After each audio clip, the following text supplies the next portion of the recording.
Dr. Daegyu Lim, and he got PhD at SMU, and he will talk about the running-based approaches for safety and dexterity of the humanoids.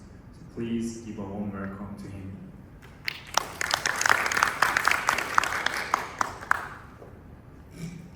Good afternoon, everyone. I am Daegyu Lim, and I'm a principal engineer at ROBROS. ROBROS is AI and humanoid company. I graduated this February studying under Professor Daegyu Lim at Seoul National University. Today, I will share my past and ongoing research on humanoids and AI, specifically on learning-based approaches for safety and dexterity of humanoids. Recently, many companies have been working to build and commercialize general-purpose humanoid robots all around the world. Especially in China, dozens of humanoid robot companies have emerged, and there is a growing wave of humanoid development. Most of these companies aim to address the future labor shortage due to the low birth rate and aging populations by developing humanoid robots that can do various tasks instead of humans. However, most of these companies are deploying their robots in controlled environments like factories and warehouses, not in our daily life. Why are humanoid companies hesitant to bring their robots into everyday life? Are there technical challenges they face? In my opinion, the two most technically critical hurdles for bringing humanoids into our daily life is safety and dexterity. First, building a safe robot involves appropriate hardware design, making robots lightweight and backdrivable, and using soft materials with proper sensors. On the other side, during my PhD research, I focused on how to make humanoid robots detect and react to the unexpected collisions without changing hardware or adding additional sensors.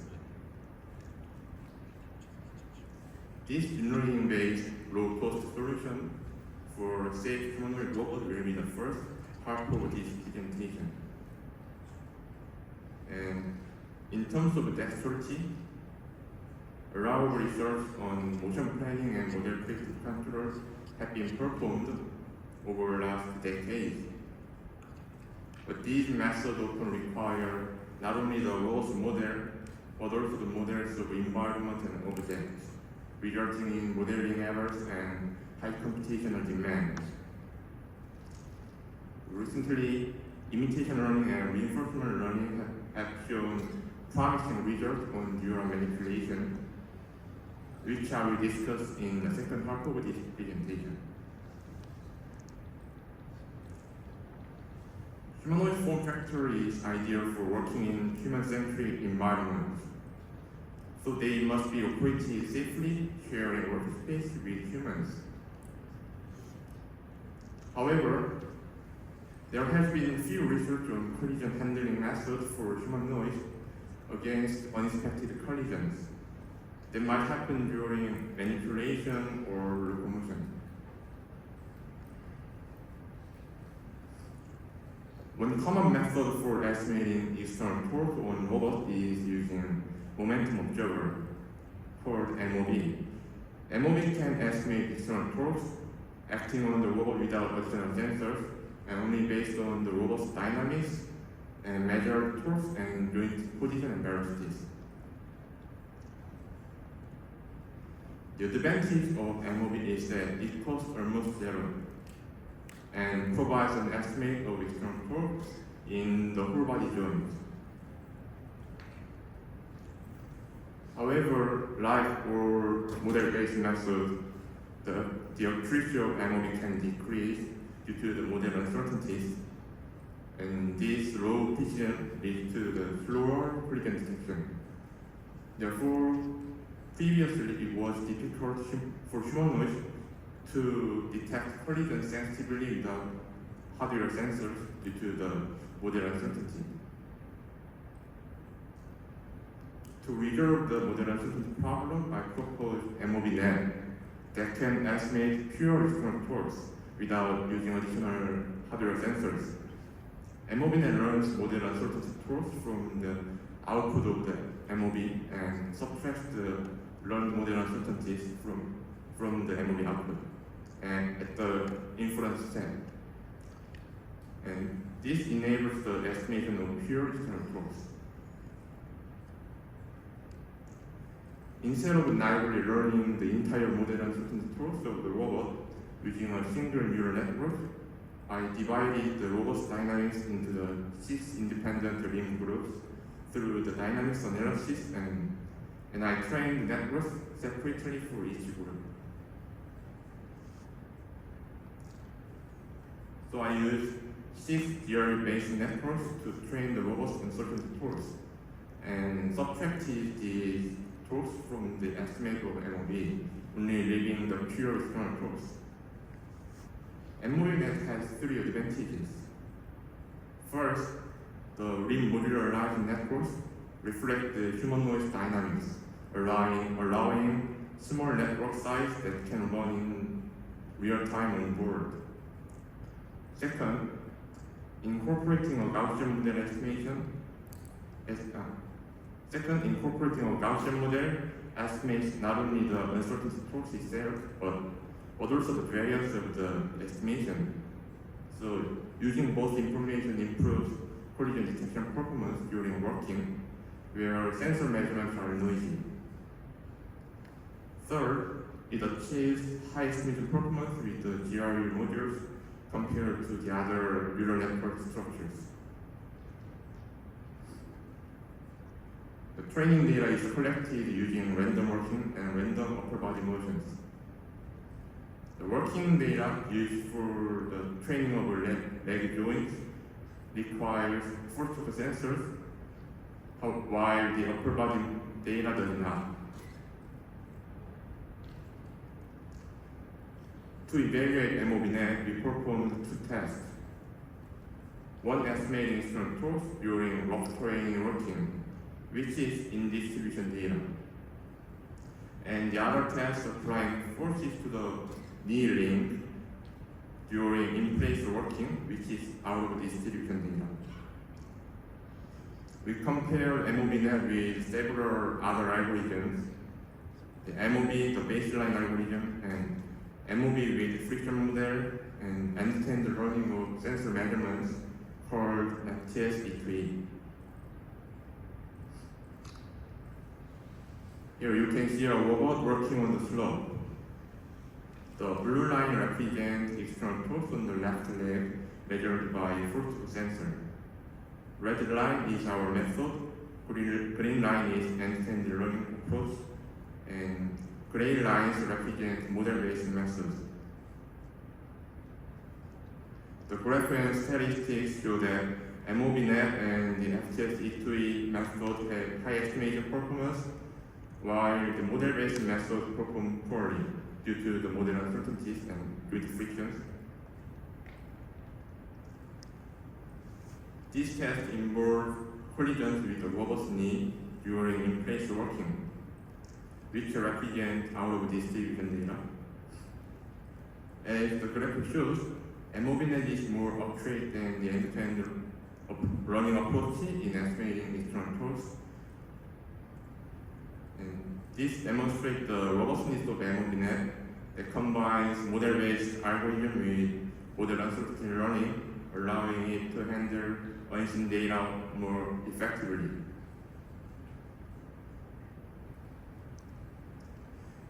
I applied MOBNet's precise external torque estimation performance to 3 applications.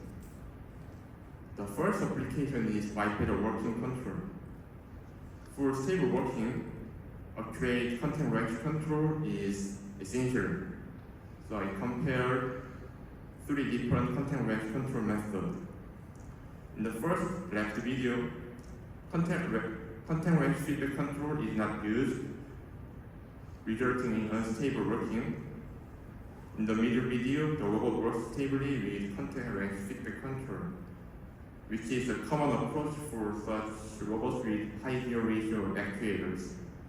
And in the right video, MOV that enables stable working without additional sensors, achieving sensor level performance. This is the error of the capture point tracking. So using MOVNet, you can make the robot work without portable sensors, so it will decrease the cost of the robot.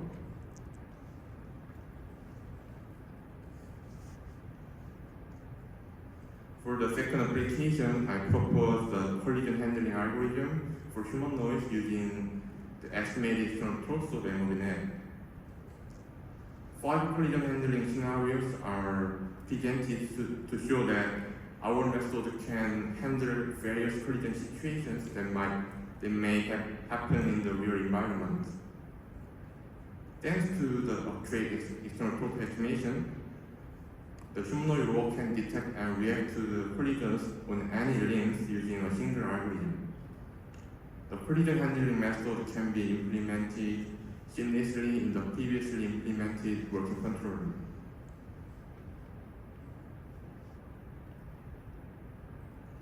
The first scenario is the collision with the tool cart while working forward. Although there are any force sensors on the knee, the robot can detect the collision and react by stepping along with the collision force. The second scenario is shoulder collision with the door while passing it. The collision is detected in the shoulder joint, and the robot returning the past steps.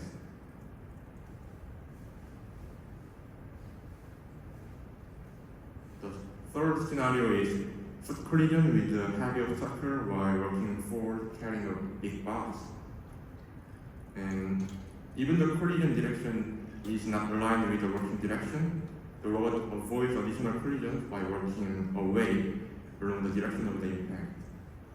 And at the last scenario, the humanoid robot can detect a collision while standing still and step back along the direction of the collision force.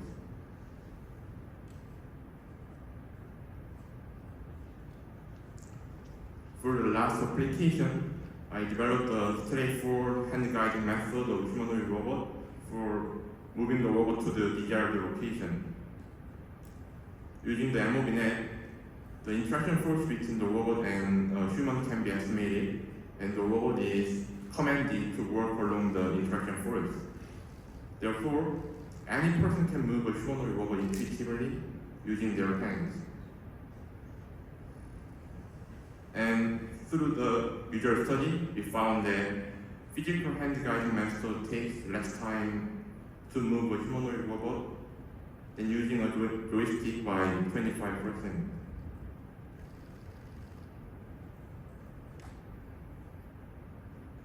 Interestingly, some participants held the lower arm of the robot instead of the hand of the robot. This is possible because MOVNet can estimate the external torque on the all joints of the robot, and the hand guiding algorithm transforms the external torque to the interaction forces in the Cartesian space and commands the desired velocity. Until now, I have wrapped my PhD research, and after graduation, I joined ROBROS and began research on Dexterity to make humanoid robots more useful. This video shows a barista performing coffee-making tasks, which robots cannot yet match in terms of speed and precision. So my research aimed to answer the question: how can we enable robots to perform such dual manipulation tasks at a human level?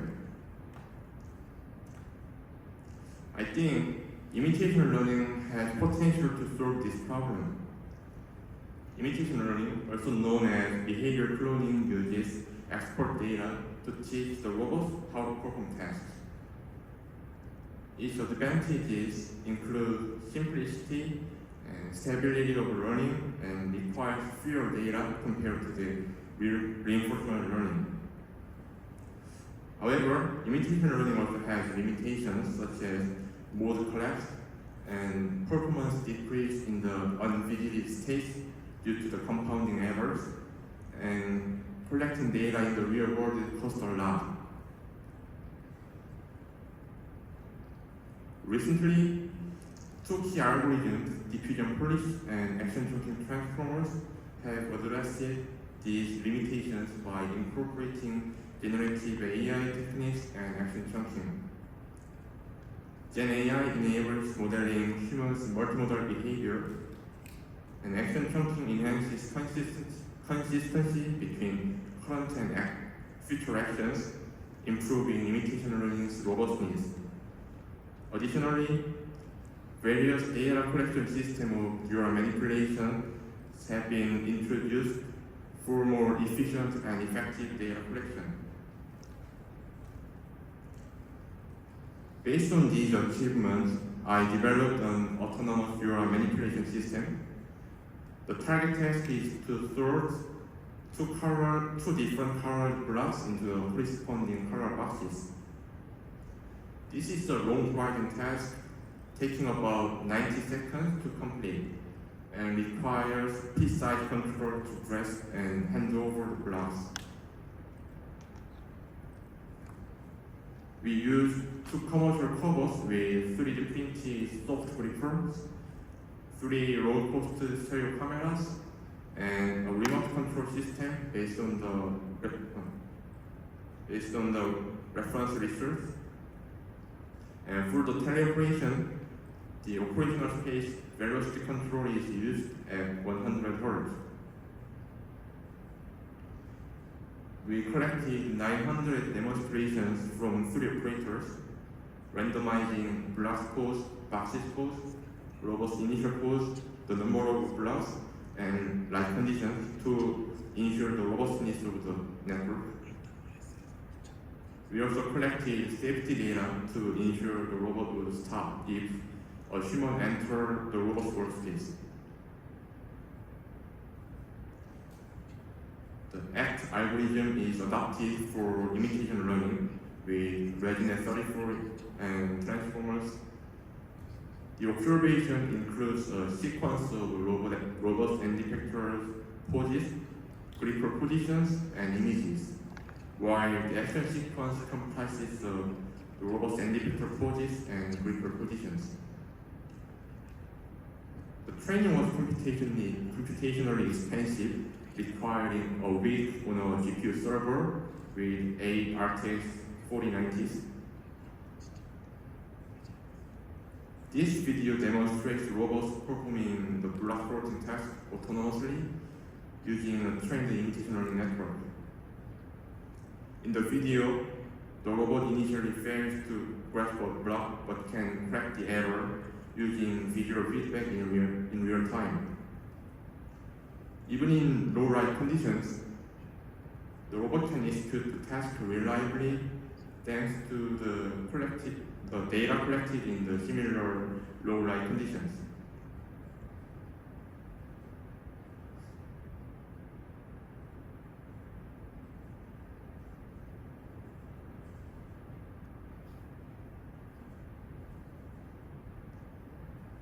Additionally, we observed that when provided with unseen blocks of new colors and shapes, the robot was able to sort them into the correct box by matching the similar colors. And even when interrupted by a human, the robot adjusts its actions using visual feedback and successfully completes the task at the end.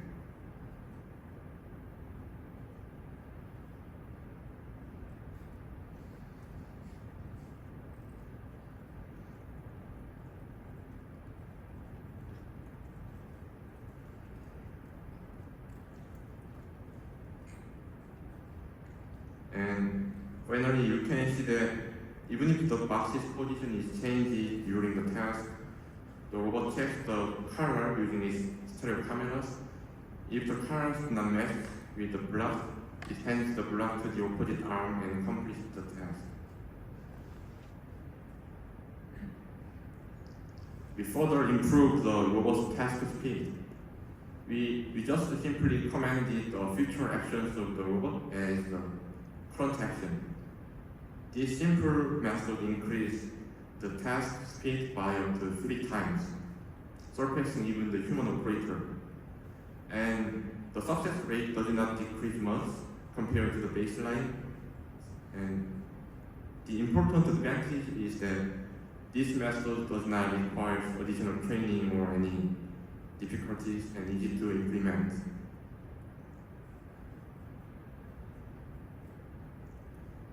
Through imitation learning research, I got several key insights. On the hardware side, using flexible grippers improved safety during training and deployment. Additionally, stereo cameras outperformed more expensive RGB cameras, such as rear sense. I presume this result is because RGB cameras struggle with that sensing of close range of objects. From the learning perspective, 5 lessons stand out. First, data quality is crucial for performance. Collecting diverse and task-specific data solves most issues, and adding predictive data in erroneous conditions improves robot behavior. And second and third, the performance improved with longer training and larger networks, but this increased the cost and reduces real-time efficiency, so which requires a balance between the performance and the cost. For 3D orientation of action and observation, choosing the right SO3 representation is important. Rotation matrix is performed best, while Euler angles, angle axis, and quaternion should be avoided when the robot rotates in large angles. Current imitation learning models have limited memory, relying on the short observation sequence. So in our case, without test camera, robots struggle with tasks requiring memory. For example, when the robot hands over a block, it forgets where the black box and where the orange box are, and for an infinite loop behavior. So in this case, we added a head camera to resolve this issue, because the head camera always sees the entire workspace. But the future research will focus on incorporating memory mechanisms in the network to handle more complex and longer tasks better.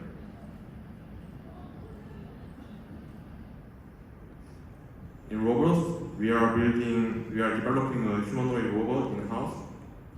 The video on the left shows the first prototype of the humanoid arm and hand.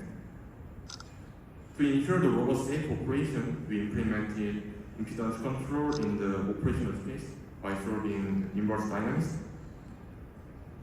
Despite the robot's high compliance, the steady-state error is less than 1 centimeter. The photos on the right shows the human-sized humanoid robot deck and robot hand we are currently building in-house. Our short goal is to complete a fully functional humanoid robot prototype by early next year and integrate AI techniques to enable autonomous bimanual tasks.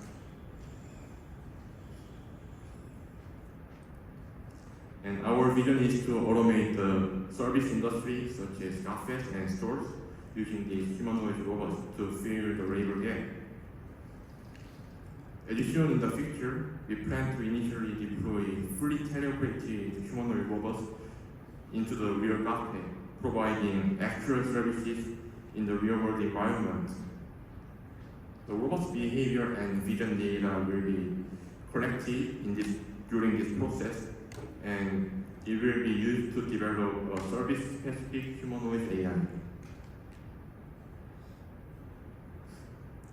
After sufficient AI training over time, we plan to shift from the television stage to a supervised autonomous stage where a single operator supervises multiple robots, and instead of manually controlling every single robot, this operator will monitor them and intervene remotely only when a robot makes a mistake or struggle with the task. This human-in-the-loop approaches ensures the reliability and safety of the service in the real store. Additionally, the collected data from the corner cases will continuously improve the robot's AI capabilities. So through the safety and dexterity research of humanoids, I hope to bring humanoid robot into our daily life to serve us and solve the labor shortage problem. This is all my presentation. Thank you for listening.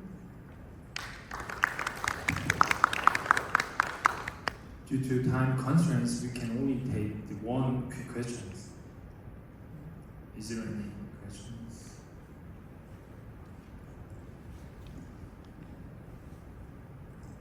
So thank you for the nice talk, and I really know your work because yes. So it's more about your company, and you showed some the manipulator or the robot arm, which was very compliant. And so was it driven by QDD with low gear ratio actuator? What type of actuator are you focusing to build this humanoid? You mean the full size humanoid? Or the just robot arm? And you showed white arm? Yeah, It's just a commercial purpose Doosan robotics, so it's not compliant that much. But there was one video, and you interact with the one robot arm. Yeah, right. Yeah, then you said you introduced, your company will introduce. Yeah, right. The hardware is not using QDD, it uses harmonic gears, but the control approach is using raw stiffness parameters. Okay. Yeah, so it shows very good compliance. So I'm very looking forward to the robot. Thank you. Thank you for the speaker again. So Thank you.